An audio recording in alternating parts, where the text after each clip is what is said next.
Assalamualaikum warahmatullahi wabarakatuh. Ini kami dari kelompok PPLSM Negeri 2 Salatiga akan mempresentasikan tentang analisis studi kasus yang berkaitan dengan asesmen yang berpusat pada peserta didik. Selanjutnya, ini anggota kami. Yang pertama ada Mbak Dewi Nova, kedua ada Mbak Dian Novita, ketiga ada Mbak Fitri, keempat ada saya, Siti Nurhayati, dan kelima ada Mbak Ulfa Setia Nugraini. Next. Oke, ini kasus yang akan kami analisis. Nah, saat ini adalah permulaan tahun ajaran baru. Anda adalah seorang wali kelas 4 SD yang memiliki anak didik usia 10 tahun bernama Diana.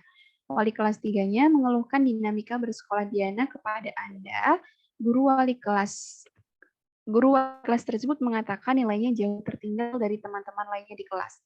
Diana juga kurang baik dalam mengerjakan pekerjaan rumahnya selama masa PJJ kemarin.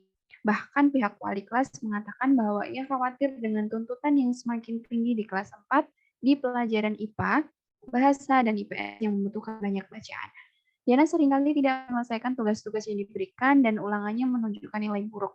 Namun demikian, ketika materi tugas dan ulangan tersebut diulangi secara lisan dan individual, Diana dapat menjawabnya. Nah, dari kasus ini nanti kami akan analisis terkait asesmennya. Oke, selanjutnya akan dijelaskan oleh rekan saya.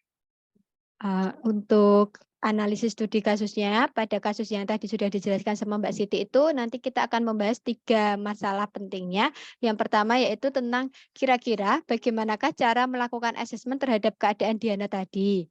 Untuk yang kedua adalah jenis asesmen apakah yang akan Anda berikan kepada siswa Anda tersebut. Jelaskan pertimbangan Anda.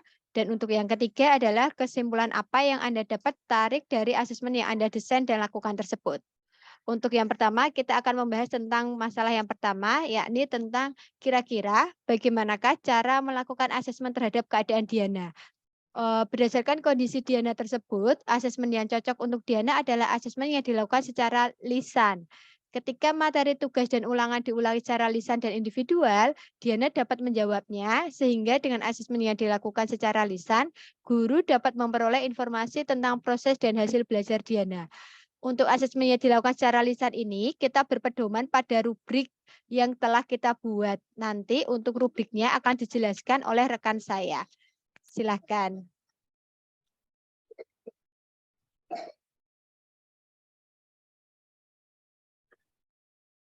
Terima kasih untuk waktunya. Saya akan menjelaskan tentang rubrik asesmen lisan yang cocok terhadap keadaan Dian. Yang pertama untuk kriteria komunikasi. Pada kriteria komunikasi ini, skor 1 diberikan ketika peserta didik tidak dapat menyampaikan hasil diskusinya. Yang skor kedua diberikan ketika peserta didik menyampaikan hasil diskusi tidak dengan sistematis dan tidak menggunakan bahasa yang mudah dipahami. Untuk skor 3 diberikan ketika peserta didik dapat menyampaikan hasil diskusi dengan sistematis, tetapi tidak menggunakan bahasa yang mudah dipahami. Dan skor 4 diberikan ketika peserta didik dapat menyampaikan hasil diskusi dengan sistematis, menggunakan bahasa yang mudah dipahami. Next.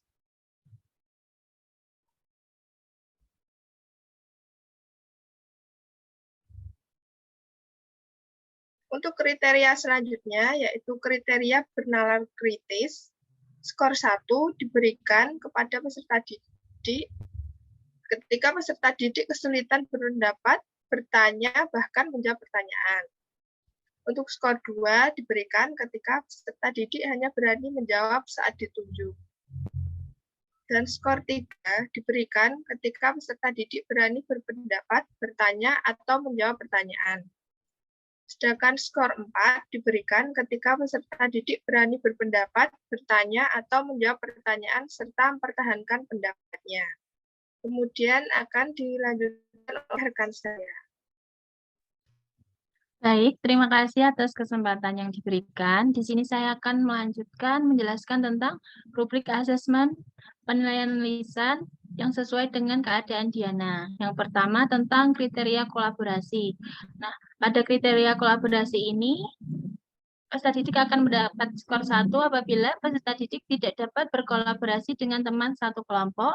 Kemudian peserta didik akan mendapat skor 2 jika peserta didik kurang menunjukkan keaktifan dalam kolaborasi dengan kelompok, dan akan mendapat skor 3 jika peserta didik dapat berkolaborasi dengan teman kelompoknya.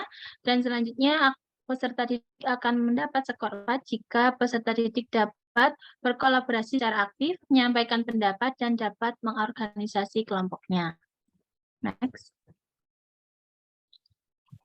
Selanjutnya, saya akan menjelaskan tentang pertanyaan yang kedua, yakni tentang jenis asesmen apakah yang akan Anda berikan kepada siswa Anda tersebut, jelaskan pertimbangan Anda.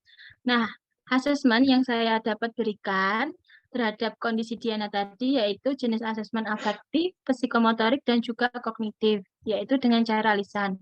Nah, salah satu asesmen dengan cara lisan itu dapat dilakukan dengan asesmen performance, yaitu jenis asesmen yang menyuruh para peserta didik agar dapat melakukan demonstrasi bersamaan, mengaplikasikan pengetahuan di berbagai situasi yang dikehendaki. Dengan pemberian asesmen performance ini diharapkan Diana dapat terfasilitasi sehingga dapat meningkatkan motivasi dan minat belajarnya. Untuk selanjutnya akan dijelaskan oleh rekan saya. Oke, jadi kita udah sampai ke pertanyaan terakhir, pertanyaan ketiga, yaitu tentang kesimpulan apa yang Anda dapat tarik dari asesmen yang Anda desain dan lakukan tersebut. Nah, kesimpulan yang dapat kami tarik adalah dalam menentukan jenis asesmen, hendaknya guru itu memperhatikan karakteristik dan kebutuhan peserta didik agar setiap potensi yang dimiliki peserta didik dapat dioptimalkan. Ini dapat dilakukan karena sesuai dengan konsep pembelajaran paradigma baru dan juga pembelajaran berdiferensiasi, di mana di awal pembelajaran guru harus melakukan asesmen diagnostik terlebih dahulu untuk mengetahui karakteristik peserta didik agar nantinya proses pembelajaran dan asesmen dapat berjalan dengan baik. Sekian yang dapat kami sampaikan, kurang lebihnya mohon maaf, terima kasih.